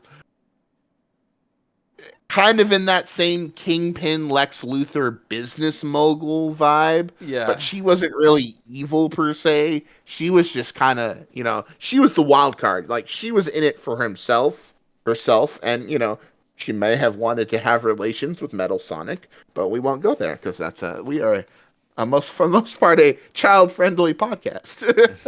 No, we're not. I've said fuck a couple of times. I know. It's okay. I'm We're more than an bullshitting. hour in. We can say fuck now and stuff like Exactly. that. But I think Clutch in the last couple issues, his debut was fine enough. He appeared in an issue with the Chaotix. That was okay. But I think, having him play off Mimic, which we'll talk about in a second, I think he's got a good vibe to him. But again, I do think Sonic kind of needs a street level bad guy. So if he's filling that role, he's doing a decent job. But um, I yeah, like he's fine. Mimic. I like this character. I think it's Mimic is interesting. fun. I mean, yeah, he is just a walking Metal Gear reference, but I feel like, How so? again, Like Psycho Mantis or well, something? no, no. Well, the Foxhound group in Metal Gear Solid was Liquid Snake, Psycho Mantis, Decoy Octopus, Raging Raven, and Sniper Wolf, Okay. and Revolver Ocelot. So you had Slinger the Ocelot, Whisper the God Wolf, damn it! Don't tell me this, Malzilla. Now it ruins it. Continue. Mithy Continue. the lion had a raven colored cloak. Okay. You had Clairvoyance, who was the psychic, who named her gear Mantis. This is all stuff that Ian has said on the Bumble King, and of course, See, this is why I shouldn't Mi- listen to the Bumblecast. This just ruins my experience. Go on. yeah, and of course, Mimic is a shape shifting octopus who Okay. is an infiltrator. So yeah, I mean, the whole thing is that the OG Diamond Cutters were Metal Gear, Mm-hmm. Metal Gear. So, yeah, I mean, I like Mimic. He's fun. He's petty when he needs to be. He's professional when he needs to be. He's got lanolin eaten out of his paw, so that's kind of hilarious. And we'll talk about her in a minute. But, yeah, Mimic's fine. I think he's a solid bad guy. We're All both right. in Yeah. agreement No, on I like Mimic. I look again. I mean, I'll say this now. It's like I like both characters. I like all the IDW characters. I just don't like their stories. Okay. Well, let's talk about lanolin. Our from background to OC to rising star. Is she the next Sally Acorn or Jeffrey St. John? Oh, definitely Sally Acorn. Definitely. Because they needed to fill that hole and they filled it. Well, I think what's interesting that everyone says that she's the next Sally, and there are some similarities in their seriousness. I think what's interesting with Lanolin is that there's a bit of realness to her, kind of much like I said for Starline. Is that with Lanolin, she feels like any character, like any coworker who has gotten promoted to like a leadership role but is completely unsure of themselves and is trying to double down on procedure to make sure, in case things go wrong, as opposed to kind of letting her squad do their thing. So I feel like that's kind of where Lanolin is, where she's trying to do everything by the book and without kind of as a way to kind of protect herself to alleviate her own anxiety. And she talked a little bit about that in her, when she and Tangle and Whisper initially, teamed up with Sonic. And then we've kind of seen it a little bit where, you know, she was the first to kind of defend Duo, aka Mimic, from the others when, Whisper and Silver were 100% right, knowing that, oh yeah, this is Mimic. But, Lanolin was the one who came to, his defense, not knowing that he was Mimic. And she vouched for them, called them out on their BS. And now we're kind of seeing within the recent episode where she's doing some actions and she's starting to see the negative consequences of her actions, and when she finds out that Mimic has been playing her, I'm really curious to see what she makes, what she does, because there was this great fan art. I forget who it was, and it's kicking me that I forgot who it was. I saw it a couple weeks ago. It was basically this comic book of Lanolin resigning, where she kind of writes this letter of, when I came here, I wanted to help, but I realize I'm just a girl in over her head. I'm going home. So you see her kind of take off, change her clothes from her kind of combat fatigues that she's currently wearing now back to her original little dress that she wore when she first debuted in like issue 1 or issue 2. So it was an interesting thing. I think, again, kind of like Surge, she's a character that is kind of in an interesting spot. I do like characters that cause some discourse. See, unlike Jeffrey, who was just a dick and was extremely punchable, you see, Yeah. for all the trouble the Lanolin's causing, you can tell she's believing she's doing the right thing and not coming it from a place of just being an ass or being a dick. So it'll be fun. I like Lanolin. I think, you know, I just, it's one of those things where I think a lot of fans get uppity when certain characters call out the game characters for their BS when they kind of rightfully, Oh, I should be love called that. out. I love that kind of stuff. I love conflict. Yeah, I yeah, live for and those moments. and you can have conflict between two heroes that is just as engaging as between a hero and a villain. Hmm. And that's what I like about Lanolin. I have something really funny to say about this next character, and that's Belle. Back in the Archie days, right before Sonic Adventure 2 released, within like a couple of months, Archie introduced the character of Hope Kintobar, who would eventually be revealed as Snively's younger half sister, therefore making her Robotnik Eggman's niece. She was this blonde-haired girl who had developed a a dynamic with Shadow and Omega and Rouge. That's what was happening in the U.S. comics. Meanwhile, not them knowing crap because Sega didn't tell the Archie crew anything back in the day.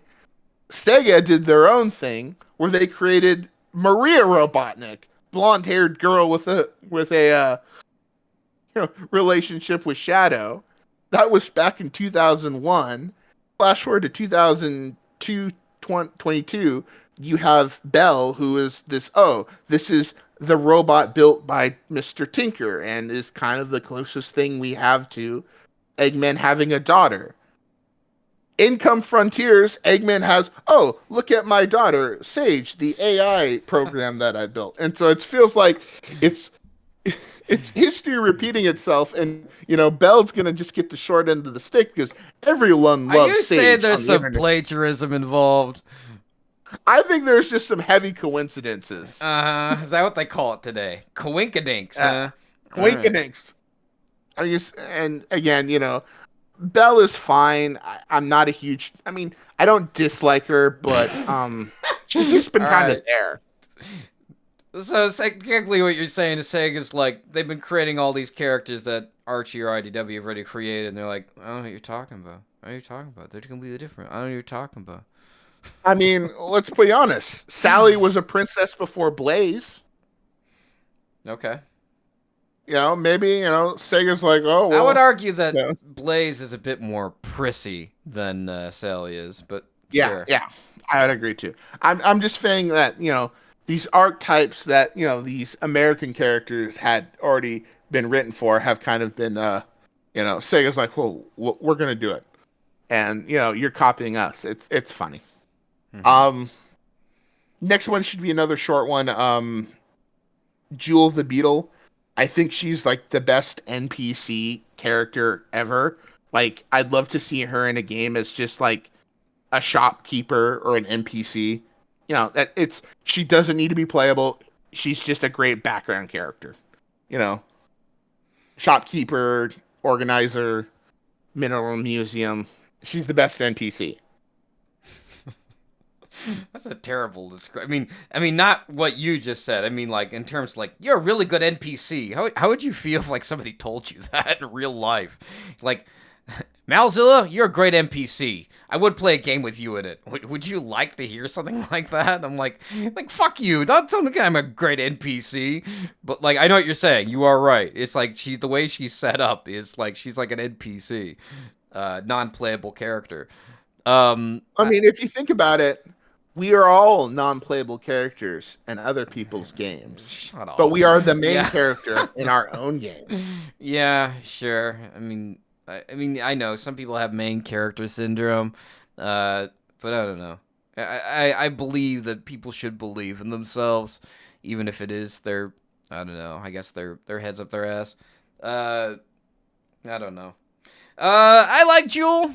Interesting design. Wish they'd do more with her. I don't need her to just be an NPC. I guess I don't know. I don't know. I said earlier that I like all the characters. I lied. I said before that. I just caught myself in my own lie. Uh, Feel free to tell me I'm a hypocrite. Uh, what is it? I don't like Rough and Tumble. Every other character's fine. Jewel's great. Okay. Next. Well, I figured we'd save the best for last because these are the characters that kind of Kit the Kitsune? have, huh? Kit the Kitsune? That's the best for last? No, we talked about Kit with Surge. Okay, I'm well, I talking didn't about put in my 2 cents for Kit. I think Kit's great. I wish they do more with them. I wish they do more with these characters. But anyway, I think he is the simp to Surge's, Twitch stream. Yeah, that's their dynamic. That's their dynamic. Um, the best I say for last are arguably, I would say, the true breakout stars of IDW. That, of course, being Tangle the Lemur and Whisper the Oh Wolf. yeah, forgot about that. And this is what. I forgot about the characters that had their own mini series. Yes. In my opinion, Tangle is fine. She's pretty. She's simplistic in the best possible way, where she is who she is, and she's fun to have around. That being said, I like Whisper a bit better. I would say Whisper is within my top 5 female Sonic characters. I think her story and her personal journey of recovering from her trauma of of Mimic's betrayal, and seeing her kind of take some steps forwards, take some step backs, but at the same time, if you look at where she is now from where she started, she has had the most character growth of any of the IDW characters. Okay. And I think that's great. And I love her design. Um, I will joke that, Adam Thomas draws her quite busty, which is hilarious. It's just like someone's got to give Rouge some competition other than Lanolin. Yeah, I like Whisper a Hey, this lot. is Sonic we're talking about, not Mario. We gotta subvert um, expectations. exactly. I think Wispangle is a better version of Sally Cole. Um, Yes, I can agree with that. yeah, and fans have. I mean, again, when they showed up in Sonic Speed Battle, that was a big thing. Like, they were the first characters to go from literally one auxiliary media to the mainline games, or mobile games. And the fact that Tangle's been mentioned in Frontiers, I think we're going to see them in a game, not before, maybe not this next one, but sooner rather than later. And as awesome as it's going to be to see them, it's also going to hurt as an old Freedom Fighter fan that the characters that I grew up with got tossed in the vault. Mm-hmm. So, Your is, thoughts? is this my turn? All right. The stick is yours. I liked Tangle in the very beginning. I thought there was an excellent POV as somebody who's like new to IDW, because to me, when I picked up the IDW trade paperback, the first one, I said, wow, this character's a lot of fun. You know, they're energetic. They have a sense of humor. They're introducing us to like this new iteration of Sonic. Even though some people say that it's exactly the same thing Archie was, I disagree. I mean, because it's changed hands and it's now under higher levels of corporate management. Corporate management. So, I thought the introduction was great, but as soon as they started diving into the Tangle and Whisper stuff, you know, this is one of the reasons why I kind of hate hearing people's analyses of like certain stories or certain books, because I read the Tangle and Whisper series. I don't remember anything from it. I remember there's like some scene where like they had some sort of heart to heart where like one of the characters almost died or something, and I remember watching apologist Nick's analysis of it, and he was like, "I hate this. This only makes me see Ian Flynn writing the scene with like these two characters," and I can't stop thinking about that, and I don't want to think about it. Right?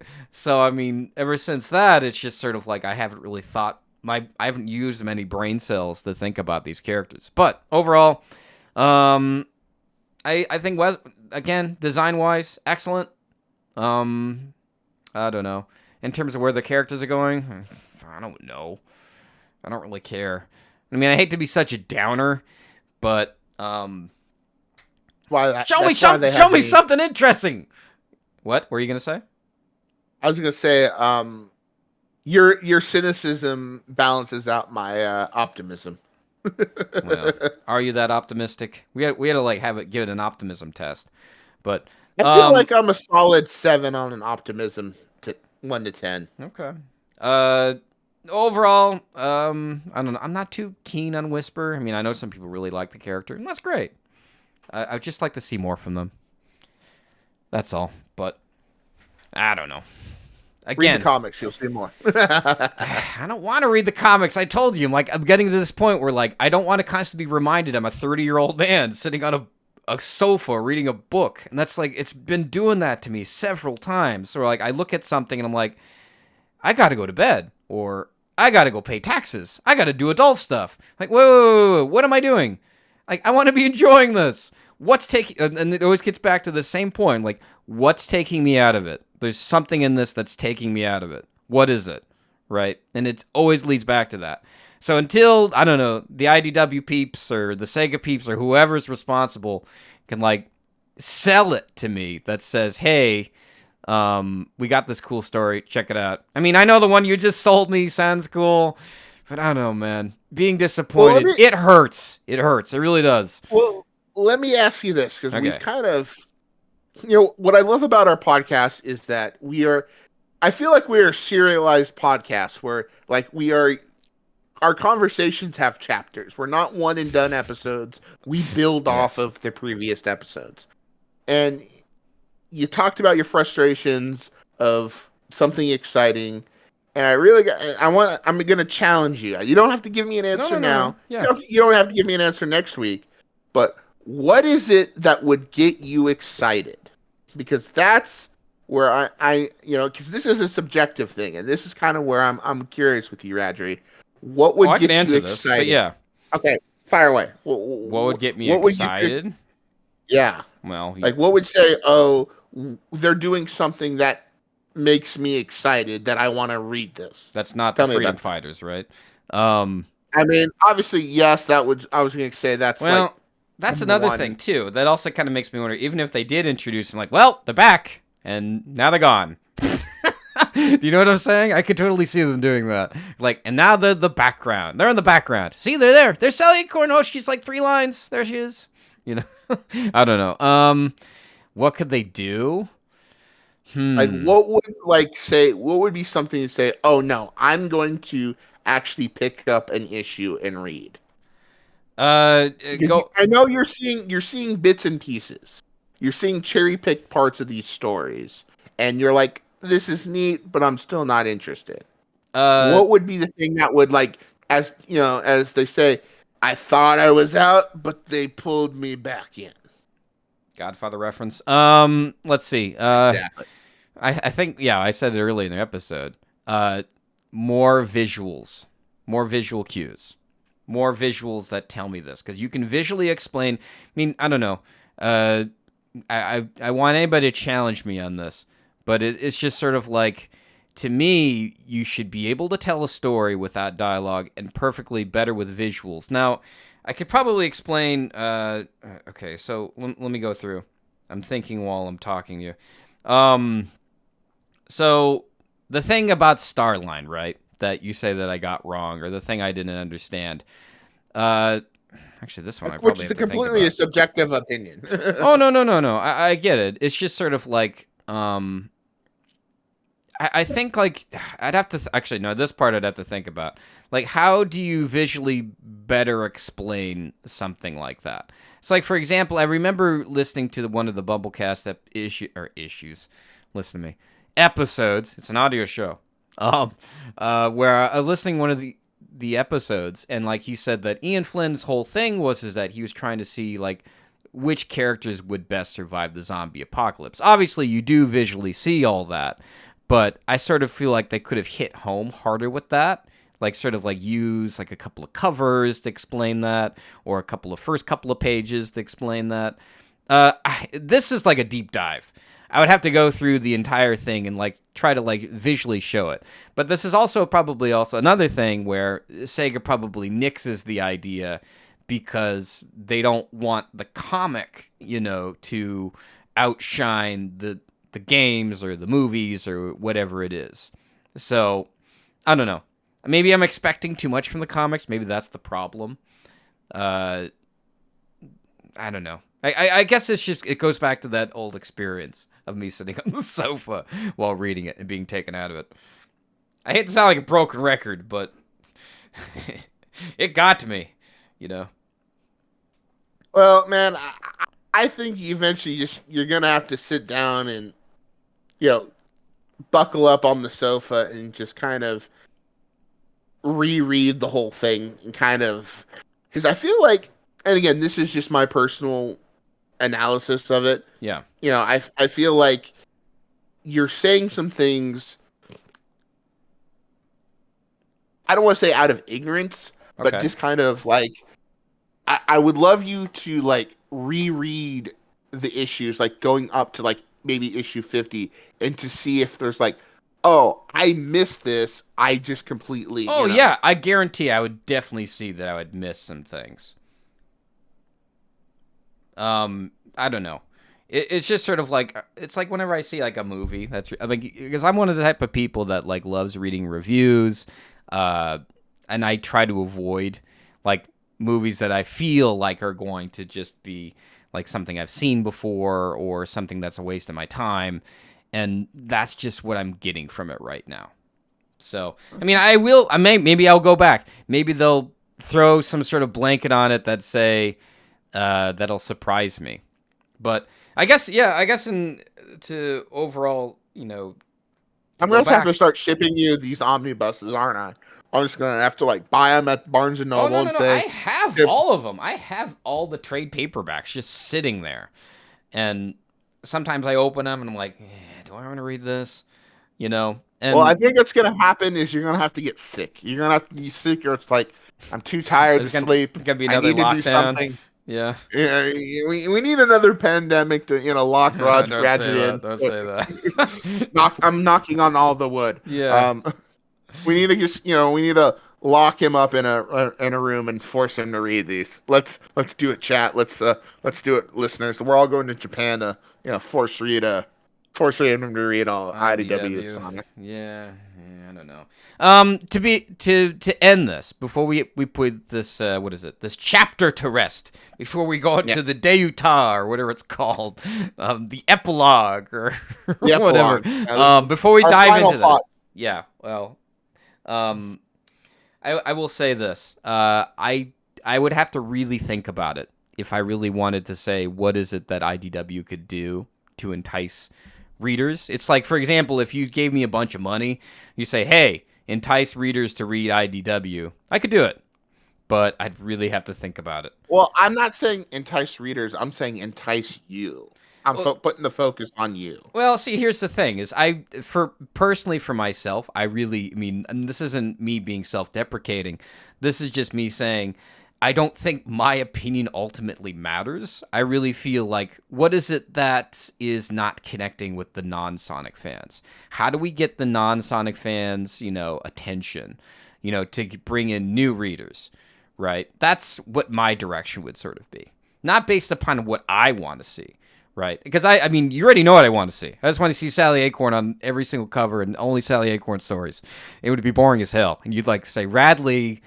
I've seen enough of this. You would say that. So, but I have to think about it. I can come back to you. We can have a whole show about it. We can talk about it. Like I said, think about it. That's my homework for you. Yeah, kind of. You take as much time as you want to think about it, and we'll talk again. Maybe after this arc's over, we'll see how things go. So yeah, that's the main topic of today, folks. Hope you've enjoyed our psychoanalysis of IDW. I'm sure we'll touch bases on again as more issues. And I know an annual's coming out in August. I love annuals. I love the little short stories. Those are kind of fun for me. But let's preview the next episode. Oh wait. Before we go to the next episode, I do have my segment, my last segment of the day. All right. The Iizuka elevator pitch. Now, one thing I wanted to add to this. Now, something that, I get stuck in an elevator with Iizuka, right? Takashi Iizuka, one of the... I gotta look up his title. What is his actual title for the Sonic series? I have it right here. I actually have it. What is it? Open it up. We need some folly on the show. Like, pretend like you're opening a present. Creative Officer. Sonic Team Creative Officer. So STCEO. Oh. Okay. Anyway, I guess if I was stuck in an elevator with him, we were talking. I think maybe we talked a little bit about this. It's like for another Sonic game. Like if they asked you, what did you want to see in another Sonic game? Personally, I did not play Sonic Superstars. Something did not entice me to play it. I'm not sure why. It has all the concoctions put together of what would make a good Sonic game. You'd think that I would rush out to play it right away. I think it was the price tag, and I wasn't too thrilled with the levels. I think that was what didn't sell me on it. I'm not sure. This is the same thing with IDW. I couldn't give you a direct answer. But in terms of what is it? The Sonic video games, the most recent one that came out, Frontiers. I think what they did really well. The cherry on top, the best part of Sonic Frontiers was the new additional moves that they gave Sonic, the ones you could learn, the attack modes, attack modes, or whatever they are. The skill trees. Those were excellent, and I still feel like, to me, by the time I learned those, they were kind of wasted. Like it was for example, oh, you beat the game, now you can play it again as an invincible mode, and now you get a cool knife. Or now you get a little sweater, right? And you're like, well, I already played the game. Why do I need to play it again? That's sort of how I feel most time. Usually when I play a game, I'm done. Unless there's some bonus cutscene or some additional story or something. But to me, it just seems like it should be like a Banjo-Kazooie thing. Because Sonic Frontiers, to me, was a lot like Donkey Kong 64, Banjo-Kazooie, where you just go around. It's a collectathon. And that's fine. I mean, I like collectathons and, trying off the different characters and everything. But I really feel like in Banjo-Kazooie, you got to learn all these new moves, and you got to use them to advance yourself later into the game. So I guess in the next Sonic Frontiers 2, or whatever they're going to call it, I would like to see more of that. Okay. Well, there we go. Anything you want to add? The elevator. You're in the elevator, Malzilli. What do you tell him? I want more. I want those action fields. I want those hub worlds. I like that open zone. I kind of what they did with Adventure, what they've kind of done again with Frontiers. You have the worlds you can explore, and then you have those standard little, platforming levels. I think that's the formula you keep perfecting right there. Because I feel they're close. They're close. Okay. So what was your main complaint with the hub worlds? Well, I like the hub worlds. Is just um, like for example, in Sonic Adventure One, Station Square. I love Station Square. I love the Mystic Ruins. I love the ambiance. I love the Yeah. music. It's The very Banjo Kazooie in da, my da, da, opinion. da. Yeah. Yeah, I mean, yeah, Jun Sonoy was fire with that. But it's like make these worlds like feel like they're lived in. So it's like you see the people walking down the street, and it's like you growing up, and they have something to say. It's like, okay, I'm gonna find the next level, hop in there, do my platforming, do my high speed stuff, come out and get the next bit in the story. Like, oh, we need you to go over to Crosstown to talk to such and such, and then you can have some kind of adventures exploring the space. Like, yeah. All right. Yeah, I'd be down with that. I mean, again, more Banjo Kazooie. I like that game. I mean, I have my critiques of Sonic Adventure, the first one, but I really think it all comes down to me not playing it when it came out. So we could talk about that at another time. Yeah, okay. Well, let's head into the outro preview. So, we kind of have an interesting episode planned for next week. We are going to have a guest star, one of the friends of our channel, our friends of our show. You've probably seen them in our Discord. If you're not part of the Discord, you should totally Yeah, what are you join, doing to and yourself? Why aren't you in the Discord? Everybody's on Discord. come hang out with us. We're cool. We're not desperate for friends, but we'd like to be your friend, and we'd like to see you on board. So yes, Ah! Yes. so we're gonna have one of our friends of the show. You may have heard of her. She is a popular artist in the Sonic community. She hasn't done a lot of Sonic recently, but she did in the past. Though some of her, you might know her from her Dragon Ball artwork. The one and only Chevelle will be joining us. She's awesome. She's an Archie Sonic fan. She's an IDW Sonic fan. She's just a Is she Sonic fan in really? general. Okay. Oh yeah, like check her out on her Deviant art. She's done some great. She's come up with some great AUs. She's done some comics. She did an animated GIF of Shard versus Metal Sonic fight from Archie. Chevelle is great, and we're happy to have her talk to her why she likes Sonic and all that. But we also have something else to discuss. So we are recording this episode on Friday, uh, American Pacific time, Saturday for Radrey over there in Tokyo. Hey, hey. But this week, for obviously for Americans, it was Independence Day on the 4th. But also, that was the beginning of Anime Expo down in LA, which is, of course, a big anime convention. Um, a lot of fun stuff getting talked about. One of said things getting talked about is a panel that's tomorrow at 12:30 Pacific Standard Time. It's Sega presents a new era of Shadow, shedding light on the ultimate life form. Shadow is back. Join Takeshi Iizuka, Sonic Team Creative Officer, Kirk Thornton, and Stephanie Seff, English voices of Shadow and Maria, as well as Alan Wan, Kevin Molina Ortiz, and Christopher Look, directors of Studio Gygax, as they discuss all things Shadow, his origins, his history, his story in Sonic X Shadow Generations, and an upcoming animated short. So basically, they're going to talk about the animated short that's going to be being made for Sonic X Shadow Generations, much like the Knuckles cartoon. I believe it's the same animation studio that they did for Frontiers. You're going to have Kirk and Stephanie, who are the voice actors of Shadow and Maria. Both are veteran voice actors. Kirk has been voicing anime since I was a kid. I can't remember what I first heard him in. It was either Cowboy Bebop or Gundam 0083, and that's the late 90s, and he's been doing it since the early 90s. Stephanie Seff, if you're an anime fan, in the last 15 years, you've heard her. She was Hinata in Naruto. She was Orihime in Bleach. She's currently Sailor Moon in Sailor Moon Usagi. Um, so yeah, these are big names. The professionals. It's gonna be fun to hear what they say. I think Kirk's voice performance as Shadow has been underrated It is funny to think that he's the longest running English Shadow VA since he's been voicing him since 2011. But also, it feels like he hasn't had much to work with.